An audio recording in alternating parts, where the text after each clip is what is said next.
वो बकरी जो बैठी है उसको ले आ। तो वो औरत थी खातून कहने लगी ये तो बीमार है, इसके पास दूध नहीं है, बीमार है। हुजूर ने फरमाया ले आ, अल्लाह करम फरमाएगा। अब जब वो बकरी ले तो हुजूर ने फरमाया मैं खुद दूध निकालूंगा, मैं खुद दूध निकालूंगा। औरतों की तो पता है ना आपको आदत होती है, जब तक दिल से बात ना मान ले किसी बात को तस्लीम ही नहीं करती।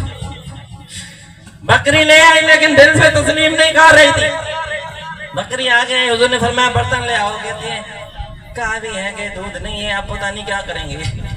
दिल में कह रही है, होठों में कहा भी है दूध है नहीं, पता नहीं। फिर बर्तन मांग रहे हैं, बर्तन लेने गई। बर्तन पता क्या ले, एक प्लेट ले आए।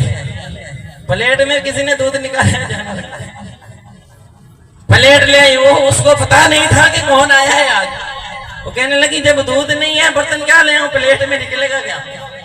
तुझे प्लेट ले आई तो हुजूर सल्लल्लाहु अलैहि वसल्लम ने ना वो दूध निकाला, प्लेट फुल हो गई। फरमाया और बर्तन ले आ। दौड़ी गिलास ले आई, फरमाया और बर्तन ले आ। दौड़ी और बर्तन ले आई, मटका ले आई, गड़ा ले आई, ढोल ले आई। हुजूर ने फरमाया और बर्तन ले आ। हाथ बांध के खड़ी हो गई, कहती है या रसूलल्लाह बर्तन ही खत्म हो गए, घर के सारे बर्तन खत्म हो गए, घर में कुछ और तो ले आओ। यहाँ उलमा कराम ने लिखा है ऐसा लगता था उस बकरी का कनेक्शन हुजूर ने हौज़े कौसर से लगा दिया।